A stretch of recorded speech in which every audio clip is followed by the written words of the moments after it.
नमस्कार and welcome you world affairs. मैं हूं प्रशांत धवन। नाउ फिनलैंड में आज के समय कंप्लीटली एक पैनिक का माहौल फैल चुका है। डर है यहाँ पर कि रशियंस अटैक ना कर दे, और डरने का इनके पास एक रीजन भी है क्योंकि इन लोगों ने वही किया है जो यूक्रेन ने किया था।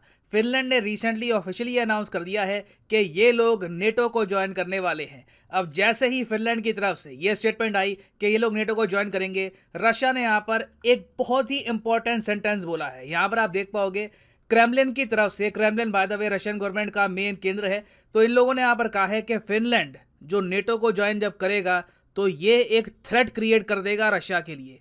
अब ये जो लाइन है ना, ये बहुत इंपॉर्टेंट है क्योंकि व्लादिमीर पुतिन ने सेम लाइन बोली थी जब यूक्रेन ने नेटो को ज्वाइन करने की बात करी थी। यहां पर आप देख पाओगे, if Ukraine joins NATO Russia security threats will increase dramatically. तो रशिया ने यह बात पहले भी बोली है कि जब इनकी सिक्योरिटी पर एक थ्रेट आ जाएगा तब ये रिएक्ट करेंगे, और फिनलैंड के केस में भी रशिया ने यह बात बता दी है कि हमारी तरफ से रिएक्शन आएगा। अब यहां पर मैं ये ऐड कर दूं कि ऐसा बिल्कुल नहीं है कि रशिया फिनलैंड की वॉर एक दो दिन में स्टार्ट हो जाएगी, क्योंकि याद रखिएगा फिनलैंड की एक बहुत बड़ी बॉर्डर है विद रशिया। तो यहाँ पर सोल्जर्स को मोबिलाइज करने में भी, सोल्जर्स को तैयार करने में आराम से रशिया को मोस्ट प्रॉब्ली 1 से 2 हफ्ते एट मिनिमम लगेंगे। और फिर एक पॉसिबिलिटी यहाँ पर यह भी है कि रशिया पहले यूक्रेन का इशू कंप्लीटली निपटा देगा, उसके बाद ये लोग अटैक करेंगे फिनलैंड पर। मगर फिर एक क्वेश्चन यहाँ पर यह आता है कि क्या तब तक फिनलैंड नेटो का मेंबर बन चुका होगा? तो इस सब के बीच में बार बार दुनिया भर में जो जियोपॉलिटिकल मैगजीन्स हैं, जो आर्टिकल्स हैं, ये बात लिख रहे हैं कि रशिया इवेंचुअली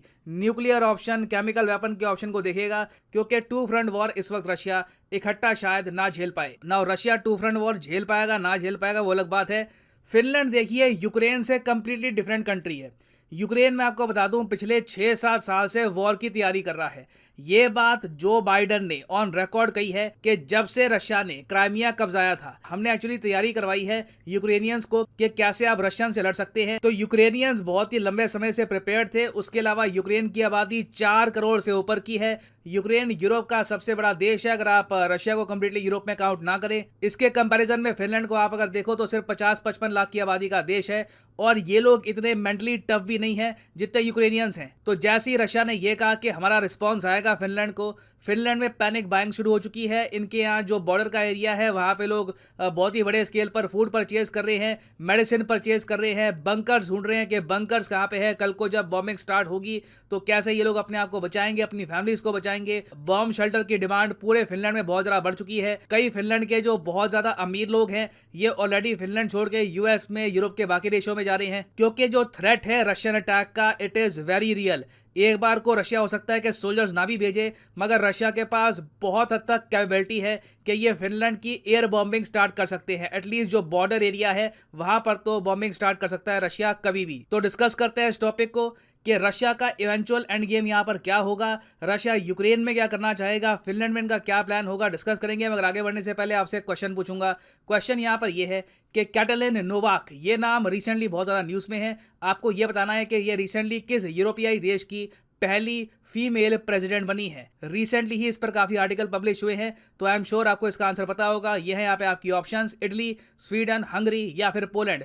कमेंट सेक्शन में करो आंसर। सही आंसर मैं आपको दूंगा वीडियो के अंत में। ना यहाँ पर आप मुझसे पूछेंगे फिनलैंड के साथ एक और देश है स्वीडन, वो भी बात कर रहा था नेटो को ज्वाइन करने की, तो क्या स्वीडन के यहाँ पैनिक नहीं है? देखिए बिल्कुल यहाँ पर भी थोड़ा बहुत पैनिक है। इनको डर है कि इनके जो थोड़े बहुत टापू हैं वो रशिया कब्जा सकता है, मगर स्वीडन ने अभी तक ये बात ऑफिशियली बोली नहीं है कि ये लोग नेटो को ज्वाइन करेंगे। फिनलैंड ऑफिशियली ये बात बोल चुका है, और इसलिए रिसेंटली देखा गया कि यूनाइटेड किंगडम के जो प्राइम मिनिस्टर है बोरिस जॉनसन, ये फिनलैंड को विजिट करने के लिए गए। स्वीडन के लीडर से भी यहाँ पर ये मिले, और फिनलैंड को इन्होंने ये कहा है कि यूके आपको प्रोवाइड करता है म्यूचुअल सिक्योरिटी असिस्टेंस, मतलब कि कल को आप पे अगर अटैक करता है रशिया तो अंडर दिस एग्रीमेंट यूके आपकी मदद करने के लिए आएगा। इसका मतलब ये नहीं है कि फिनलैंड पे अटैक मतलब कि यूके पे अटैक, मगर इसका मतलब ये है कि यूके बहुत ही ज्यादा बड़े स्केल पर इंटेंसली वेपन्स प्रोवाइड करना स्टार्ट कर देगा फिनलैंड को।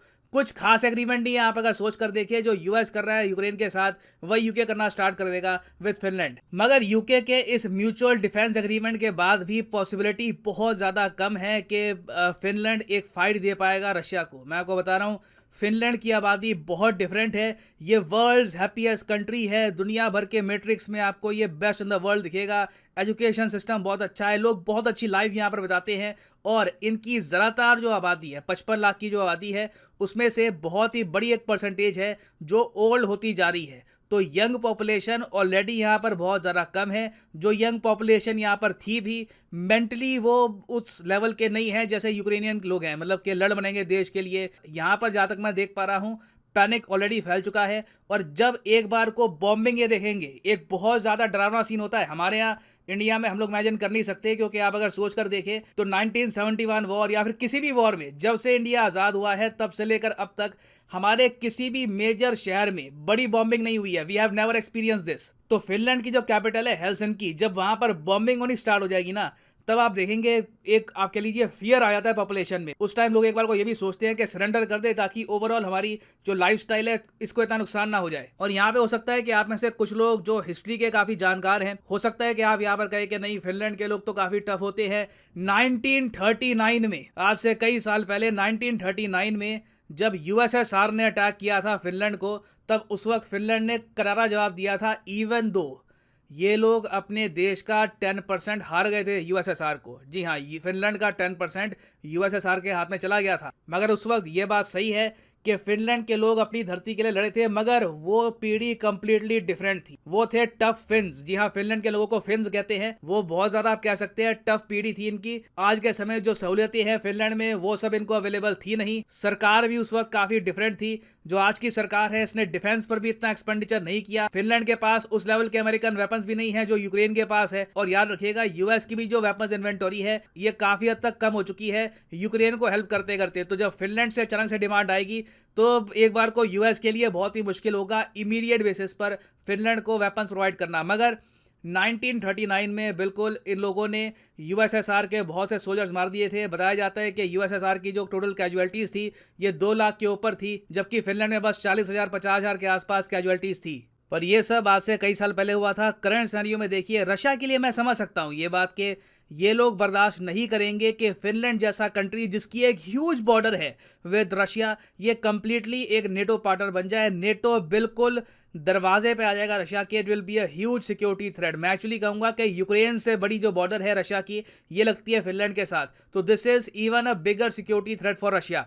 नाउ रशिया मेरे हिसाब से क्या करेगा कि ये लोग, ये जो रीजन है दोनबास का, ये कब्जा चुके हैं। और अब ये लोग आगे बढ़कर जो ये ओडिशा का रीजन है यहाँ पर, ये कब्जा कर मेरे ख्याल से यूक्रेन वॉर में कुछ विश्राम लेंगे। उसके बाद जो इनके यहाँ पर गेन्स हैं, इनको कंसोलिडेट करेंगे, बस इसको डिफेंड करके रखेंगे।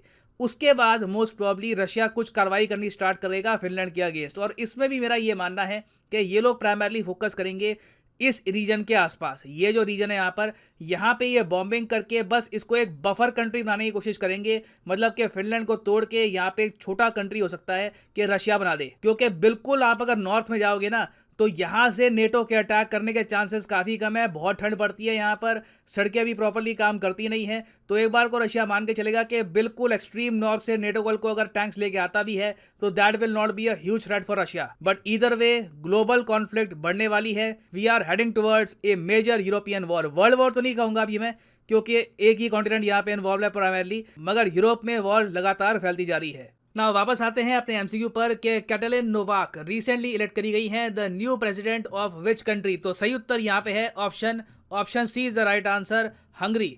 ये भी यूक्रेन के पास एक देश है। और यहाँ पर आप देख पाएंगे Hungary is first ever female president Katalin Novak takes office.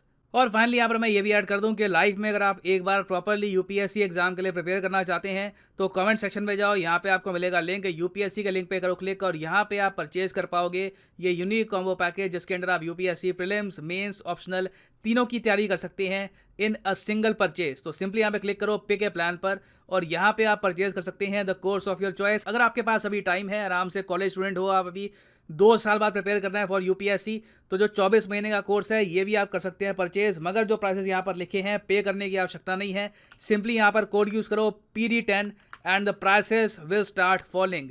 So use the code PD10 and save money. So इसी नोट के साथ ये है वीडियो का अंत। Thank you for listening and as always God bless you all.